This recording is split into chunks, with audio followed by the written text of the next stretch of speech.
Hey, everybody, welcome back to the Energy MD podcast, where we're on a mission to help 1 million people with chronic fatigue, long COVID, mast cell activation syndrome to take their energy to the next level so that they can have more fun and more success in every aspect of their lives. So, a lot of what we talk about, we're talking about mind, body, spirit, emotions, and we're going to be talking about some of that today with our relationships, such an important part of all this. And we're going to be talking about it with my friend Eri. So let's learn a little bit about her. So Eri Kardos is the founder and lead coach of Relearn Love LLC and is the author of the best-selling book Relationship Agreements, a simple and effective guide for strengthening communication, reducing conflict, and increasing intimacy to design your ideal relationship. Eri's specialty is helping people elevate their relationships for deeper, more intimate, and fulfilling connections. Her science and somatic-based methods spark old and new passion, take you to new places of intimacy, and melt away the patterns of conflict. She helps you learn new ways to communicate and connect so that you can create the partnership you dreamed of when you started out together. She is one of the most highly referred relationship coaches globally, working with clients across 6 continents, ranging from top tech executives and Hollywood celebrities to ordinary people living extraordinary lives. She's a former leadership development professional at Amazon.com, and she received her MBA in global leadership from the #1 international business school in the world.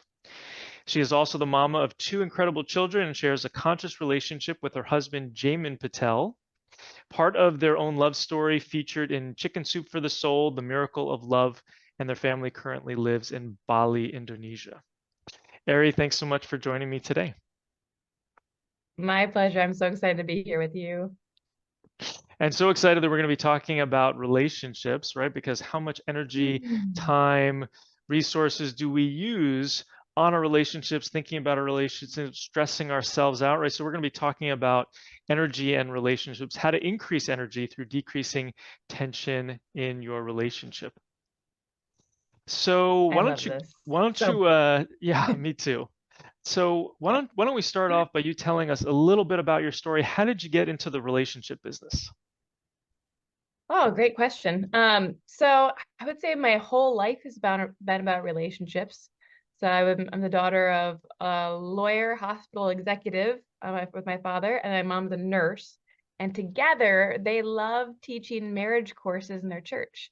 Oh, So I wow. was around this idea of marriage and relationships are very important since I was little. And then growing up, I followed a unique path of first of all, being like most other people of where am I going? What am I doing? And I joined the military on a dare, and then eventually I'm like, nope, that's not the right life path. and found that I really loved sexual psychology and pursued that for a while. And then somehow it made sense to me to get my MBA in international business. So I did that and ended up pursuing leadership development, worked at Amazon.com.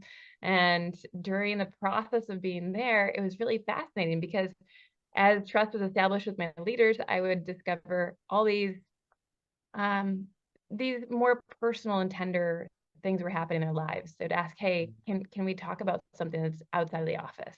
And they'd heard about my background, and we would just start hearing things around how lonely they were feeling, whether they were single and they were just really busy, or they were in a marriage and they still felt very lonely. There's just a lot of loneliness going on. And so we started working on what is it like to be in relationship. Maybe we learned all these amazing skills growing up about how to be successful in our careers, but most of us didn't learn great skills around being in relationship. So when we started working on that and learning how you can have healthy connections, I started seeing these huge shifts in how they would show up at work, right? They'd show up with so much more energy, so much more vitality, so much more happiness. And guess what? It had a ripple effect. Entire teams were shifted, entire organizations within the company were shifting. And I was like, this is incredible. If I can have an impact on the ROI through the bedroom and not just the boardroom, this is even cooler. So I decided to leave my job at Amazon, start my own company, and write a best-selling book and begin touring, speaking on this because I think it is so important. And I think this is really where most adults that I see are spending their later years in life. They're like, what are you investing in learning in? It's personal development, especially around communication and trauma and how we connect in our hearts and how we relate with other humans, all the things we didn't get a great education around growing up. Yeah. So such important work. So let's talk about that tension that you were describing that was happening in the bedroom and not the boardroom. So tension in relationships, how does that zap people's energy? Yeah. Yeah. So, I mean, think about your own experience, or I invite all the listeners to think about your own experience and what has it been like for you when there's been some amount of conflict, maybe with somebody you love, maybe somebody you're romantically involved with, or the thought of even being in a tense situation. So it can just consume so much of you. You're worried about the future. You're thinking about what happened in the past. You're just not present. You're so focused on everything else. And usually that we find that when our energy is going everywhere else, what happens, we're so low in what's happening for us right now. So I see over and over again, we get stuck in these patterns of internal stories and struggle. And when we're in those stories, we're suffering.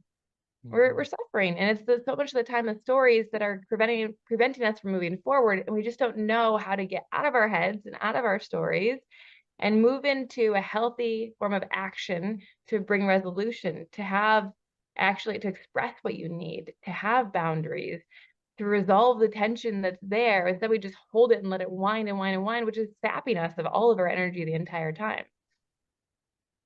So for our listeners, can you give us an example of what one of those stories kind of looks like? Yeah. I'm going to go back to stories that we all hold first. So there's this theory that we all have some amount of trauma in our lives. And I'm going to use trauma kind of loosely. I'm going to say trauma is an experience that happened where we just weren't prepared for it. We didn't have the Mm. resources. Maybe you were laying in your crib and you were crying. Your mom walked towards you to pick you up, but then the doorbell rang and she turned around to get the door first, and you just saw her walk away from you in your moment of need. And you didn't have the understanding or the tools or the resources to deal with that. So at that moment, it's like, whoa, what just happened? And a part of us then decides, I'm going to protect myself. I never want to feel this way again. I'm going to do everything in my power to make sure I don't feel this hurt again, which is beautiful. And it's part of our survivor self. At the same time, it prevents us. We learn all these tools that serve us as children, but then we grow up and they no longer serve us. And it's like, how can we break out of those old patterns and learn practices that a healthy adult self can have? Where we can actually lean into saying, okay, I've got these stories that I'm holding that may or may not actually be true.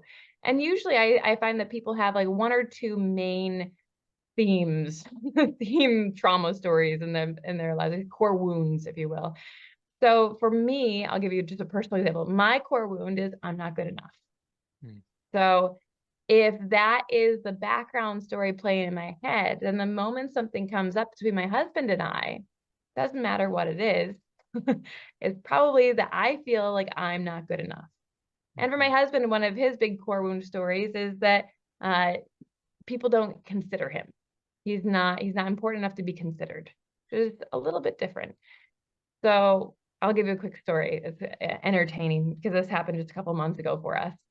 So a couple months ago, we were getting ready for dinner and he wasn't feeling very well. And I said, oh, I would be happy to go out and grab dinner for us. Now, here in Bali, Indonesia, we have an amazing dish called nasi campur, which is basically like a buffet of all your favorite foods on one plate.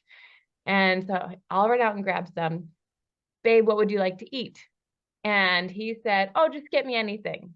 Now, we've done enough work and we've been together for over 8 years. I'm like, we're not playing that game. Because if I know that I might be triggered in thinking that I'm not good enough, and you might be triggered in thinking that I didn't consider you, if I get the wrong things, this doesn't ever end up well for us. So tell me what you want. And I just wrote it down. I texted it to myself. I'm like, okay, here it is. Did I get that? Great. Take off. I get all the food. I'm like checking it. I bring it all back. I'm feeling proud. I just did it's so well, and I'm taking care of my sick husband. It's great.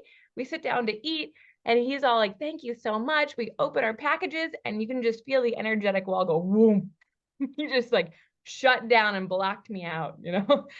And what happens, what used to happen might be something akin to I would sink into myself thinking, oh my gosh, I screwed it up. Don't know how I screwed it up, but I screwed it up and I didn't do it well enough. And so I'm starting to spin in my own mental suffering about how we're connecting or not connecting, and just feeling this tension, but not knowing to do with it. And we would spend, gosh knows how long, hours, days in this tailspin.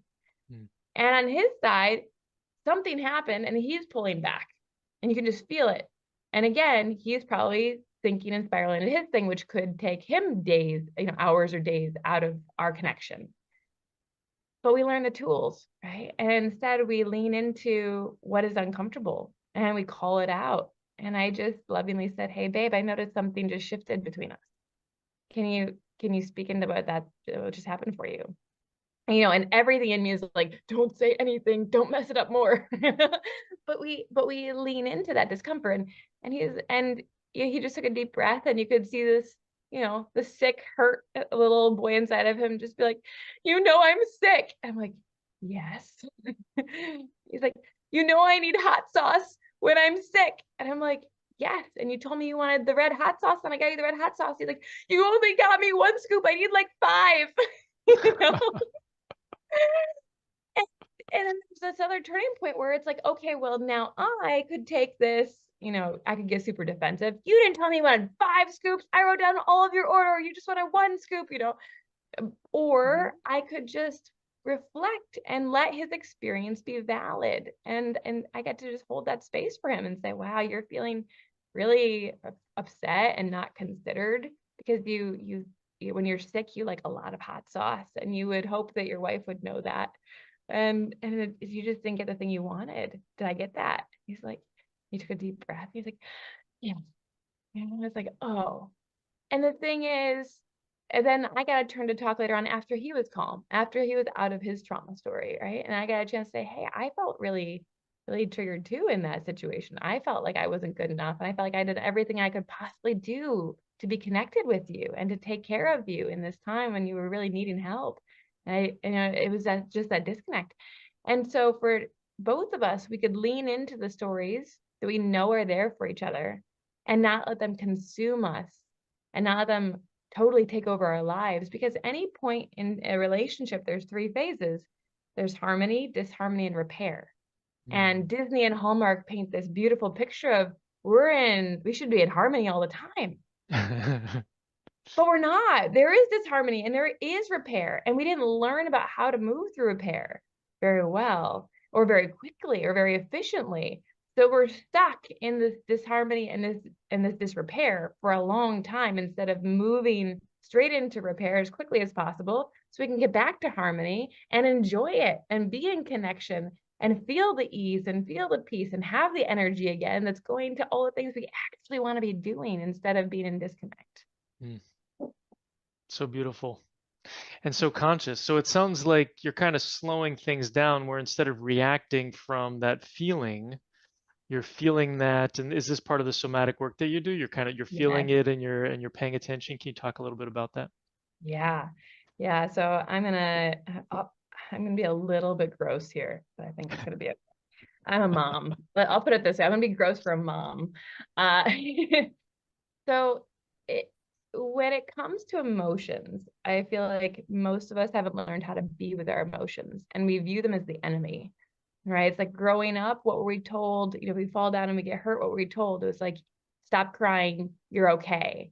Or look at this shiny thing over here. We're either distracting ourselves or invalidating the experience instead of viewing emotions as messengers. There's a whole thing going on. We are feeling it in our body. We've got that somatic experience happening. It's just the messenger trying to come through and say, I've got some wisdom here for you. Pause, feel it, allow it to come through, and then we can take all that wisdom and know what to do next. And so if we don't pay attention to it, what are we gonna, it just gets lost. And so what I see is that people take 2 main approaches. to their emotional hygiene. Number one, there's just not a lot of great emotional hygiene. So there are two main approaches that I see. One, there's emotional constipation, where it's like, oh, I'm feeling something, I'm just going to hold it all in for as long as possible. And eventually we can't do that. It eventually explodes all over everyone around us and it really stinks.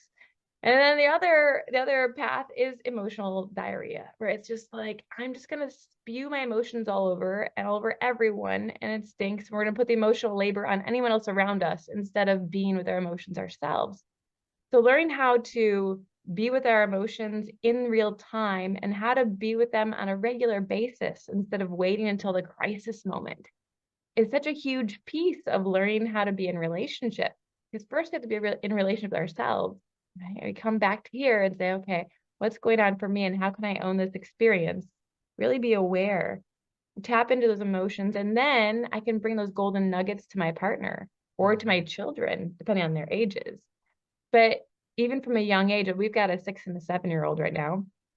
And with them, we're teaching them these skills that we wish we had learned earlier. And it's just doing that emotion coaching, which is really a beautiful, mostly 3-step process if you boil it down, from the Gottman Institute. And so the first step is just to witness what just happened. So for them, if they're running, they fall down, I'll say, oh, you were running really fast and you fell down. You scraped your knee. The second step is to name the emotions. And when they were younger than 5, we helped them name their emotions, but now they're older, we'll say, what were you feeling? And they might be say, oh, I was feeling scared and sad and I'm in pain. And then the third step is just to empathize. Like, oh yeah, when I'm running and I fall down, I also feel scared and sad and in pain. And sometimes I even feel really embarrassed. I'm like, oh my gosh, did somebody see me? And I just want to bring into the fact that their whole experience, what they're going through, is valid and their emotions are valid. And guess what? By the time we finish that 3-step process, which usually takes about 30 seconds, they feel seen, they feel acknowledged, they feel heard, and they're off and running again. And I get to do the same thing for myself. So something happens in my partnership, and I'm like, instead of jumping straight into them, I come to me. And I get to do that for myself first and say, witness first. What just happened? Oh, my husband's energetic wall just went up. Something is happening. He's shutting down, and I'm starting to create stories about it. And then I'm going to empathize. Oh, sorry, I'm going to name my emotions. Oh, I'm feeling really not good enough. I'm feeling scared. I'm feeling sad. I'm feeling a little bit angry even, and definitely like defensive. And then I'm going to empathize with myself. We can empathize with ourselves. We've felt this way before. It doesn't have to be the exact same time my husband didn't get hot sauce in the way he wanted it, last week. No, that never happened before. But instead, I can empathize with that feeling of not good enough and defensive and scared. And oh yeah, I've totally felt this way before in my life. And it makes sense to me that I'm here now. Okay. By the time I do that process, I'm like, oh, wow, I'm so much more present. I'm so much more calm. My body has so much more understanding of what it needs. And now I can go forward and create space to hear him, or I can create space for making a request for what I need. And I have a way of requesting that doesn't feel like a demand. So there's so much more joy and ease that can come from the slowness of being with our bodies and with our emotions. That's beautiful. I know that for me, I definitely struggle with even naming the emotion. Where it's kind of like, well, I guess I can feel sensation in my body if somebody asks me. Yeah, But which is already sometimes big too. yeah, but sometimes, and that's taken me a long time. But then there's that next step, like, gosh, I don't even know what this emotion is. Oftentimes it comes out as happy, sad, right? It's like I struggle with those nuances. Do you have any tips to be able to kind of understand emotions better? Yeah, I would just say there's a really good resource I'd recommend. It's called The Language of Emotions by McLaren, Carla McLaren, last name is McLaren. Great book. But I would just say start with being really gentle on yourself and be simple. Like not everyone is really tuned into their emotions and the nuances, right? Like some people see primary colors and some people are like, oh, it's this salmon hue, and I'm like, it's not how everyone experiences life. So be gentle with yourself instead of thinking I should be able to experience or know what my emotion is. Like it's a muscle and we're going to start training it. It's like when you start to hear the bass line of music, if you've never really paid attention to the bass line, it's like, oh, I'm going to pick it up. Oh, wow, there's so much nuance in there. Okay, cool. So for emotions, it's like, great, you have happy and sad. Perfect. Now flexing that more, if I'm paying attention to that every day, I'm spending just a little bit of time noticing how does it feel? Great. And then we can get into the primary emotions, which are usually named as mad, sad, glad, fear, shame, and love. And maybe grief on there, I'll say a 7. Mad, sad, glad, fear, shame, love, and grief.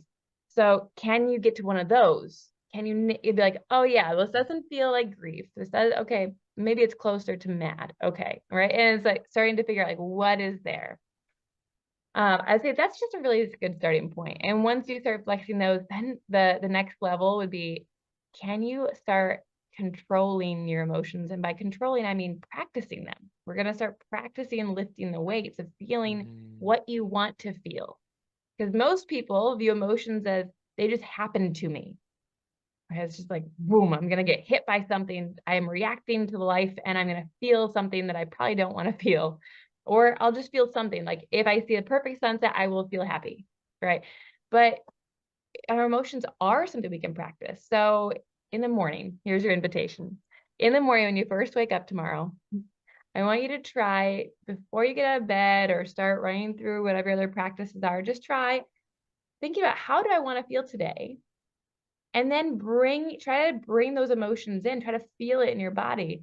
You've felt happy before. You've felt proud before. You've felt successful before. Like choose any emotion that you want and see if you can bring that emotion in and see if you can hold it for 30 seconds. If you get to 8 seconds your first time, you're totally successful. If you get to 2 seconds, you're totally successful. Just try it. But if you can withstand that time, and you can start practicing this muscle more and more and more so that you can feel happy for longer. You can feel at peace for longer. You can feel energized for longer instead of feeling like you're in like a sailboat in the wind being tossed around. No, you have so much more experience here. That's so good. Yeah, like so many things, right? We have to practice them. Yeah. Yeah. Hmm. That's Oh. good. So what's the next step? So people are struggling in their relationships and they want to, and there's a number of tools that you've talked about here. So I guess my question is, how do you work with people right now? Yeah. So my passion is really to go deep with folks. I've run a couple of programs in the past, and right now I'm taking a break from the group programs.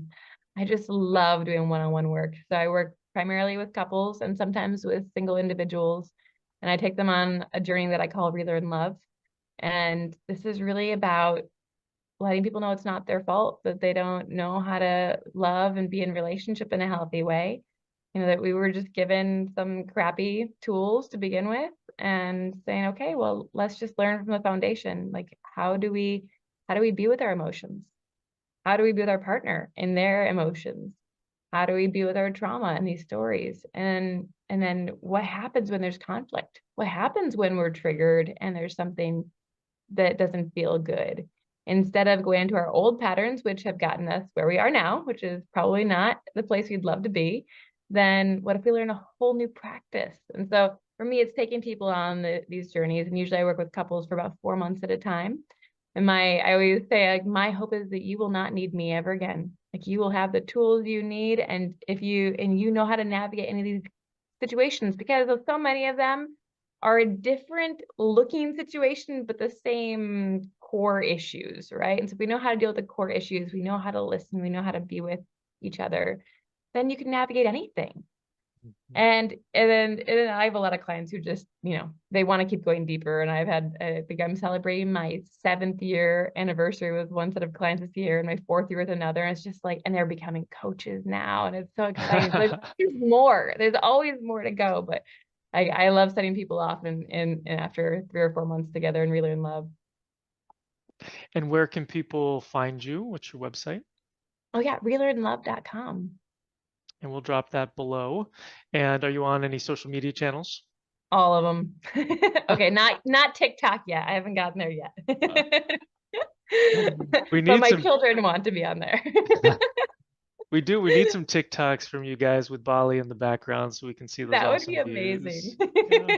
Yeah. Yeah, you can find me on Instagram at Coach Eri Kardos, and then I'm also on Facebook, and I've got a private Facebook group that is open for anybody to join. And there's a ton of different resources in there, and links to wonderful podcasts and free resources. So I've got lots out there. Just contact me if you have questions or you want to go deeper and you can't find what you're looking for easily. Hopefully it's all very findable, but otherwise reallearnlove.com, and I'm right there. Awesome. And then you have a free gift for our audience. Can you tell I us about do. it? Yeah, I do. So one of the biggest questions I get over and over again is how do we handle conflict? And that's there's certain things that happen for each individual that make things nuanced, but really it's the same patterns for most of us. So I created a 7-part video series on how to navigate conflict.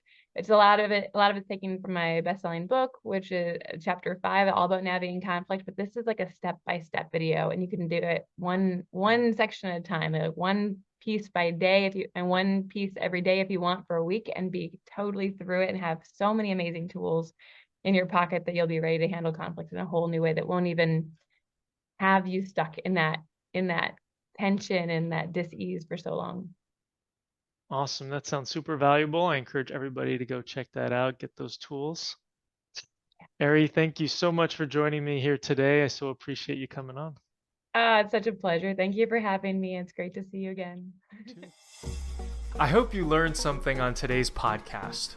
If you did, please share it with your friends and family and leave us a 5-star review on iTunes. It's really helpful for getting this information out to more people who desperately need it.